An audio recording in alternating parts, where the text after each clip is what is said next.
Angie est mon invitée dans les Gossures aujourd'hui. Angie, c'est la chippie en chef. Elle rappe, elle chante, elle aime le R&B et on sait d'avance qu'on ne trouvera pas mieux qu'elle.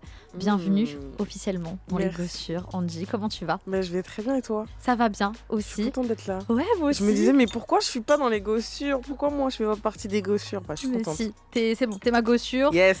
Donc aujourd'hui, on va parler de ton parcours dans la musique, de tes inspi, de ce que t'écoutais quand t'étais jeune. Il y aura du live aussi avec deux morceaux nouveaux qui sortent là.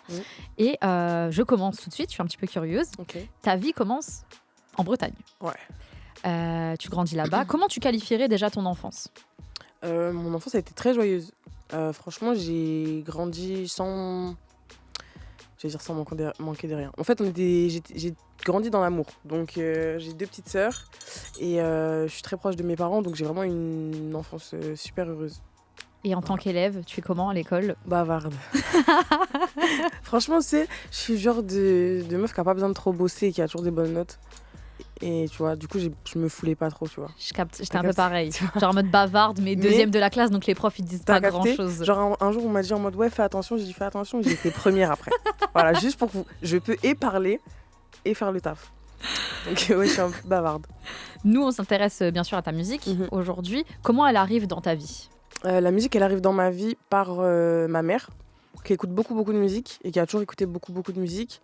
Même quand elle était enceinte de moi, elle allait dans des concerts et tout, donc j'ai toujours été un peu dans les vibrations les fréquences et tout de musique.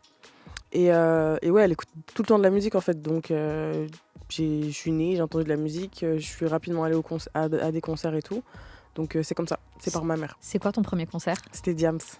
Mais non ! Je te jure, et j'avais 4 ans je crois, ou 5 ans. Elle était venue au Vieille Charrue, je crois, en 2005 ou 2006. La dinguerie, t'as vu Diams sur scène. Ouais, et pour te dire, genre on était tout devant, aux barrières, et on était avec ma tati, pas son âme, et j'étais avec mon cousin, et en gros elle nous avait fait passer par-dessus, parce que c'était le genre de tata qui parle à tout le monde, tu vois. Ouais. Et du coup les gars de la sécurité nous avaient fait passer dessus, donc on était vraiment juste devant la scène, genre. C'était trop bien.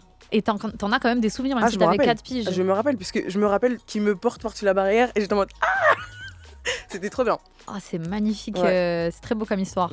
Donc la musique, bon, tu l'aimes, tu l'écoutes. À quel moment tu te dis, je vais chanter ? Ou est-ce que même tu jouais d'un instrument ? Qu'est-ce qui t'a poussé à le faire ? Non, j'ai pas joué d'un instrument. Et en fait, ça, comme j'ai grandi en Bretagne, dans un petit endroit où il n'y avait pas vraiment d'accès à la culture danse et tout ça, etc., hip-hop et tout, j'ai pas joué d'instrument. Mais j'ai toujours aimé écrire, j'ai toujours aimé chanter.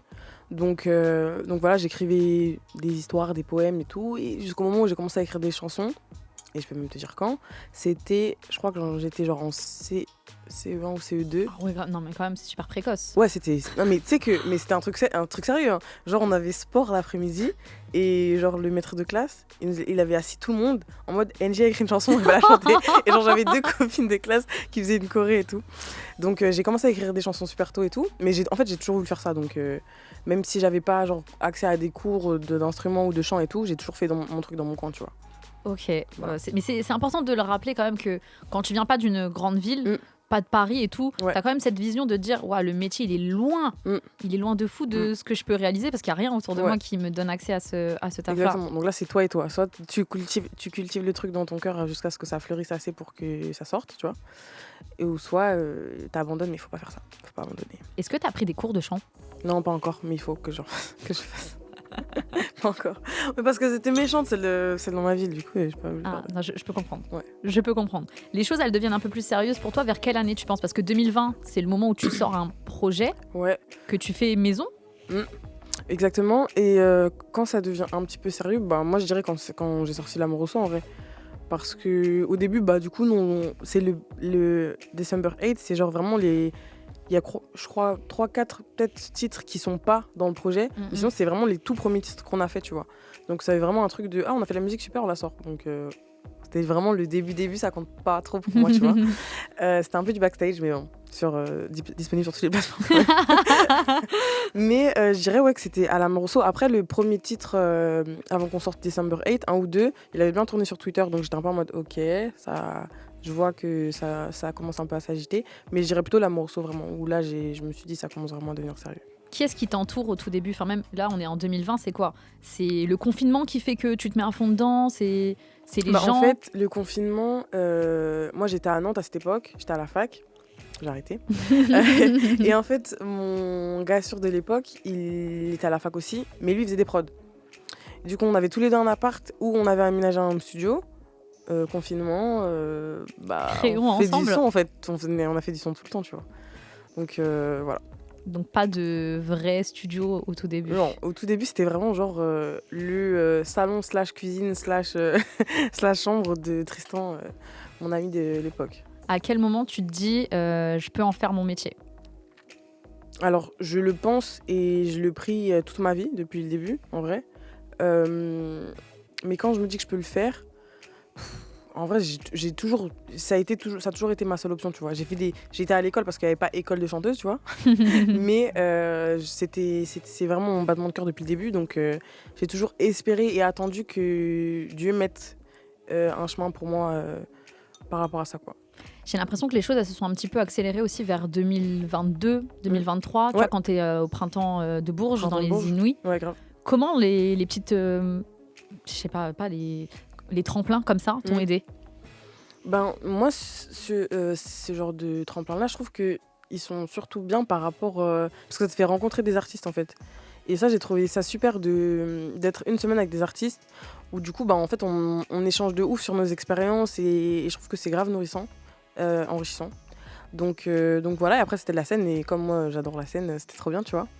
Mais ouais, je trouve que c'est surtout bien pour le truc d'artiste à artiste, en fait. Pourquoi? Parce que tu te sens seule des fois dans ton... Non, pas du tout, mais en fait, j'adore la musique. Du coup, j'adore rencontrer des gens qui vivent la chose à leur manière. Et du coup, d'échanger sur ça, ça me stimule de ouf. Genre, j'adore. Est-ce que c'est parce que tu rencontres ces gens-là que te vient l'idée, avec la Zouli, de faire un truc commun? Non, pas du tout. Pas du tout. Pas du tout, pas du tout. Et d'ailleurs, juste par rapport à Bourges, je trouve que c'était super de genre... On était toute la semaine ensemble.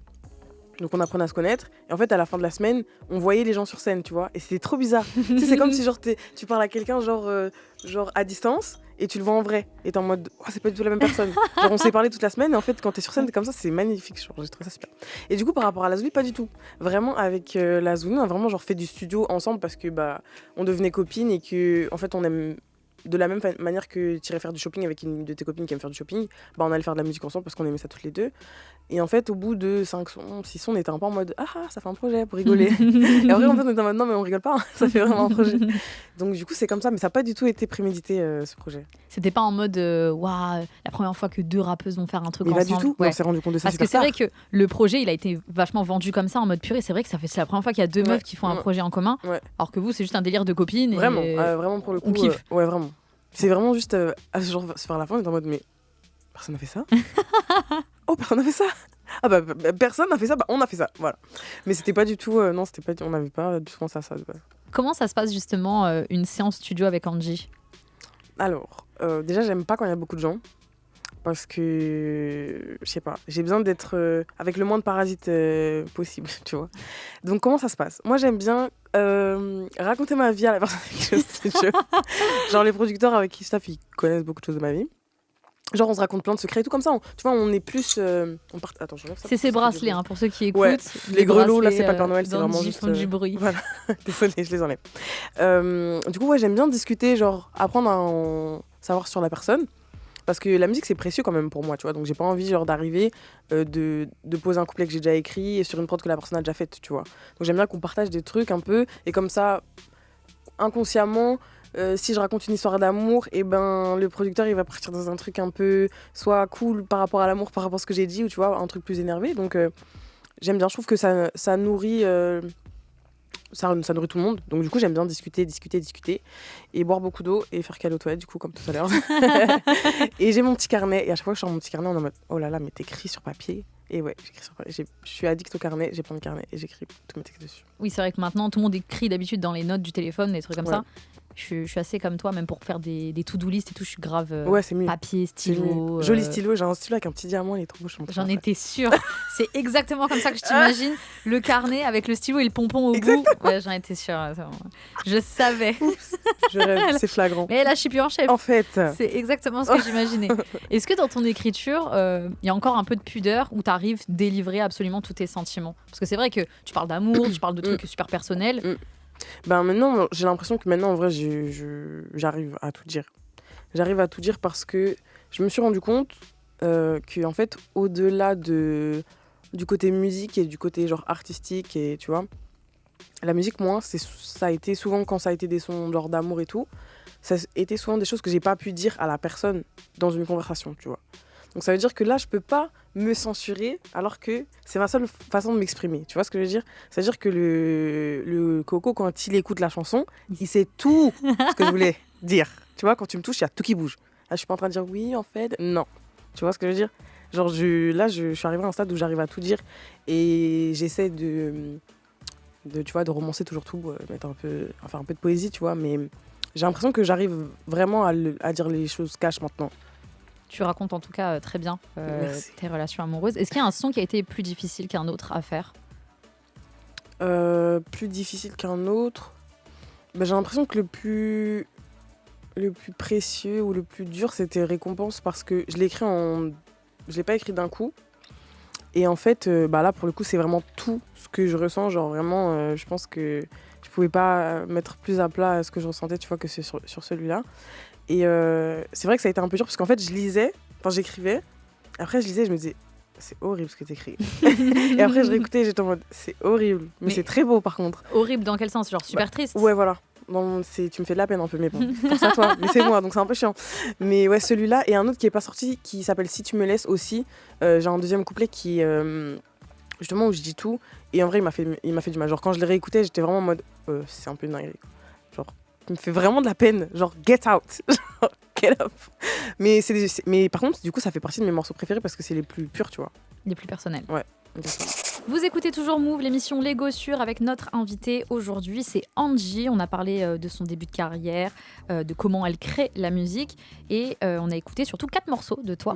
Dans quelques instants, on va écouter 2 morceaux que tu as choisis, donc ça me permet d'ouvrir le sujet de tes inspirations. Donc, premier concert Jams, la barre est déjà très très haute. Ouais. Qu'est-ce que t'écoutais d'autre ? J'écoutais beaucoup Lauryn Hill. En fait, j'écoutais beaucoup ce que ma mère écoutait. C'est vrai que ça, je le dis pas souvent, mais j'ai quand même eu ma phase où là, dans ma tête, c'était vraiment je serais chanteuse. Je serais Laurie, je serais Priscilla, je serais elle. Mais moi, j'étais folle. J'avais tous les trucs, les micros comme ça et tout de Laurie et de Priscilla. Base. Ah ouais. Donc j'écoutais aussi Priscilla et Laurie à mort. Genre vraiment beaucoup. Mais c'était parce que j'étais petite, tu vois. Oui, mais c'était de la musique d'adolescente. Voilà. Ouais, de ouf. Mais sinon, j'écoutais beaucoup Lauryn Hill, j'écoutais beaucoup Beyoncé parce que ma mère est super fan et du coup, je suis aussi super fan de Beyoncé, évidemment. La Beehive, en fait, on est là. Je suis là. Et tout plein de choses en fait. Parce que ma mère, elle écoute tout. Elle écoute du jazz, du reggae, du blues, la musique classique. Donc j'ai écouté en fait vraiment de tout. Et aujourd'hui, en fait, dans ma musique, il y a des traces de tout ça, j'ai l'impression. Genre, à chaque fois que je fais des nouveaux morceaux, j'arrive parfois à reconnaître que, ça, je sens que c'est un truc que ma mère écoutait, tu vois, et qui m'a imprégné, en fait. Est-ce que quand tu commences à chanter, il y a une artiste que tu essayes de copier ou pas ? Tu sais, genre, même que tu fais des petits covers ou dans ta chambre, ou je sais pas, un truc que tu dis... Je réfléchis. Moi, j'aimais beaucoup chanter Amy Winehouse parce que c'est vraiment une des artistes que je préfère, genre. Mais, en fait... Amy, Whitney, Lauryn et Beyoncé, c'était vraiment je vais faire comme elle, tu vois. Genre, parce que l'effet de Beyoncé ou des Destiny's Child sur ma mère quand elle regardait les prestations live et tout, j'étais en mode, moi aussi je vais procurer cet effet aux gens.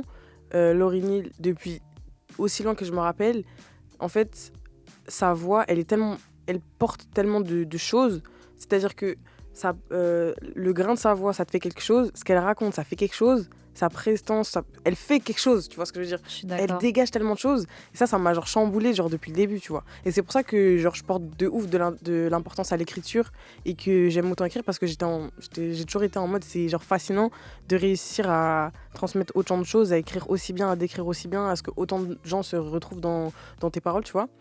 Et puis le grain de Amy, moi, et Whitney, pareil. Whitney, d'ailleurs, son meilleur sens, pour moi, c'est I'm Your Baby Tonight. Je sais pas si tu vois lequel c'est. Bien sûr que oui. Je l'adore, celui-là. Donc, et vraiment, Whitney, je l'adore. Donc, Whitney et Amy, c'est un truc vraiment qui me fait du bien à l'âme, tu vois. Mais sinon, Beyoncé et Lauryn, ça a vraiment été des exemples de travail et de... Comment dire ? Rigueur aussi. Ouais, voilà, du côté de Beyoncé, et vraiment dans tout ce qui est dégagé de Lauryn Hill, tu vois. Voilà. J'aime beaucoup le top 4 là, que tu viens de me faire. Là. Ah, j'adore. C'est totalement mes sons. Franchement, je suis trop contente. Trop contente. Enfin. Vraiment. On se connaît. Est-ce qu'il y a une artiste que tu trouves qui a une carrière parfaite? Une artiste qui a une carrière parfaite. Parce que Lauryn Hill, c'est quand même une artiste de ouf, mais qui a sorti qu'un projet, tu vois. Et ça me frustrera jamais, je pense. Ça me frustrera à jamais. Parce qu'à chaque fois, je me dis, imagine ce qu'elle aurait pu donner aux gens de plus, tu vois. Mais c'est le fantasme qu'elle refasse quelque chose qui fait qu'elle est à cette place, je pense aussi, tu vois. Ouais. Une artiste qui a une vie parfaite. Bah, Rihanna a l'air de bien vivre sa vie, hein. Franchement, elle a l'air de manger la vie, Rihanna, je sais pas. Ça a l'air cool. En termes de timeline, c'est vrai. Elle se débrouille très bien. Bon, après, elle fait plus trop de musique, donc voilà. Mais dans les grandes lignes, c'est ça qui m'attend, j'y vais très très vite. Parce que Beyoncé, c'est super, mais elle travaille beaucoup. Et je pense qu'elle a quand même. Je pense que si elle aurait pu donner un tout petit peu moins de sa vie à son travail, je pense qu'elle l'aurait fait en vrai. Je sais pas, t'avais vu enfin, tu regardes les reportages un peu de ses tournées, des trucs comme ça. Ah. Bien sûr que oui. T'as vu celui de Renaissance? Tu veux que je te raconte l'histoire? Est-ce que tu veux que je te raconte l'histoire de ce truc-là? Je t'en prie. Avec ma petite sœur, on allait à la release party de Gazo et Chacola. Ok. Et on n'avait pas d'ailleurs, on n'avait pas pris de place pour la Renaissance parce qu'on n'était pas sur Paris, etc. Au final, on monte sur Paris pour aller à la release party. On y va, ça dure genre 20 minutes. Genre le temps qu'on arrive, ça dure 20 minutes. On était dégoûtés. On avance. C'était juste à côté du Grand Rex. Juste à côté. Donc là, je regarde ma petite sœur et je lui dis, écoute-moi bien, nous, filles de Dieu, on va aller. On n'a pas de ticket. Donc on arrive et tout, on dit, ouais, est-ce qu'on peut acheter un ticket et tout? Bah non, ma belle, t'es mignonne, c'est sold out depuis. C'est sold out, donc, ouais, bien sûr. Non. Donc on sort, on attend. Et ma sœur est en mode, ouais, c'est vrai, t'as raison, je pense qu'on va réussir à rentrer. Bref, on attend, je sais pas combien de temps. Comme par hasard, le truc a genre 1 heure de retard, ça commence pas, et nous on est devant. Et genre au final, il y a un mec qui vient et qui nous dit, bon, venez les filles et tout. On était tout devant, au milieu.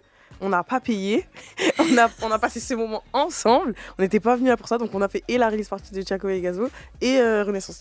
T'as une bonne étoile. J'y étais aussi au Grand Rex le soir, bien sûr que oui. Bien sûr cool. que oui. Non, mais effectivement, juste pour revenir là-dessus, oui, bien sûr. C'est qu'elle dit, il y a plein de moments où tu la vois, elle est très investie dans son travail, et effectivement, elle a donné toute sa vie, et elle en plus depuis qu'elle a genre 7 piges, tu vois. C'est ça le truc. Donc bon, c'est vraiment un exemple de rigueur, de travail. Ouais. Les 2 sons que tu as choisis, là, qu'on va écouter, il y a évidemment un Lauryn Hill. Est-ce que tu te rappelles quel morceau tu as choisi? Oui, Just Like Water. J'adore ce morceau. Mais en vrai, tu le mets, ça me calme instantanément. Genre. Vraiment, Vraiment. Bon, en plus, c'est la version live sur le MTV Unplugged. Très très bon projet. Sur celui-ci qu'on retrouve aussi à I Gotta Find Peace of Mind. Magnifique. Et trop contente de l'autre morceau que tu as choisi, c'est Thames. Oui, j'adore Thames. Higher. J'adore Thames. Pourquoi tu fais ses yeux? Parce que je l'adore. Je l'adore. T'as été à l'Olympia? Bien évidemment. Allez. Bah moi aussi, encore une fois, j'ai toujours pas payé encore une fois. Voilà. Je me retrouve partout. Voilà.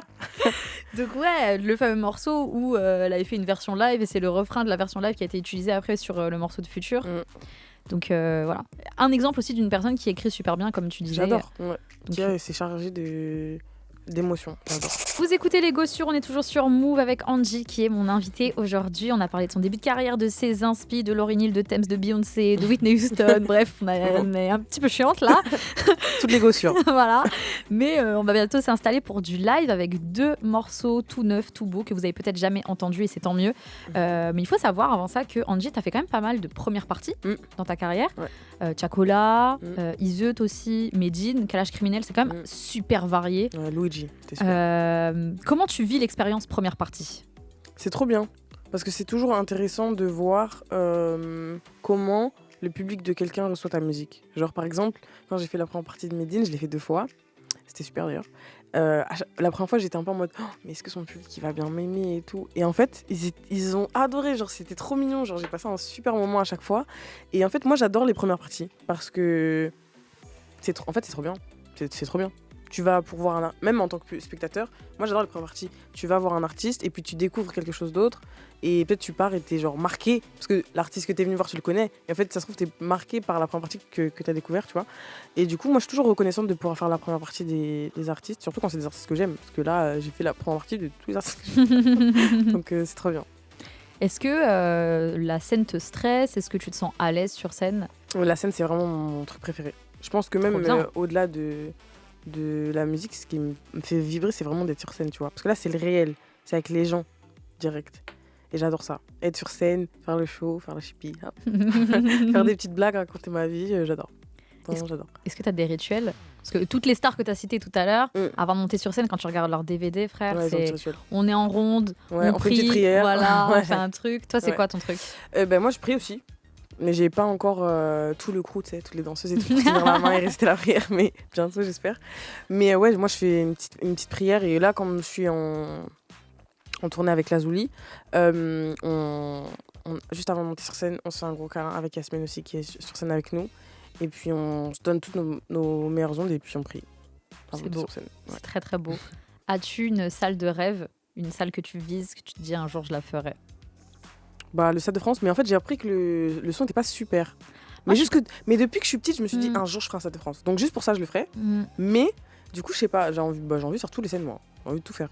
J'ai envie d'avoir mes lettres en rouge, j'ai envie de ça c'est sûr. C'est sûr. Je sais pas, j'ai envie de faire tout moi. Tout. Merci, tout. Un jour, il y aura écrit Angie sur l'Olympia. Je te le souhaite. Merci, Amélie. Je te le souhaite. Merci beaucoup, Angie, pour cette heure ensemble. J'espère que les gens t'ont kiffé autant que moi. Là, j'ai l'impression d'avoir parlé avec quelqu'un qui a la même playlist que moi. Je suis trop contente. Vraiment. Donc, j'espère que les gens ont kiffé, que ça leur a permis d'en apprendre davantage sur toi et surtout que ça les rendra curieux d'aller écouter ta musique. J'espère aussi. Qu'est-ce qui va arriver pour toi dans les prochains mois, prochaines semaines? Là, du coup, déjà, Kiss est disponible partout, donc vous pouvez aller l'écouter. Et on se retrouve demain à Yardland. On se retrouve aussi à Dour en fin de mois. Et je vous prépare plein de surprises. On fait plein de festivals jusqu'à la rentrée avec Lazuli. Et des projets, je pense. J'espère sortir 2 projets cette année. Des petits projets, enfin petits EP? Un petit EP, je pense, histoire de rapper un peu. Et un autre projet avant la fin de l'année. Wow. Ok, c'est super mystérieux. Donc il faut suivre ça de très très près. Merci beaucoup encore une fois. Merci à toi, vraiment, c'était un plaisir. Le portrait ainsi que les titres sont disponibles en podcast sur l'application Radio France et aussi sur YouTube très très bientôt. On se retrouve très vite dans les Gossures, je l'espère. Merci encore, Angie. Merci à toi, gros bisous. C'était très très cool. Et on se quitte. Bisous tout le monde. Bye.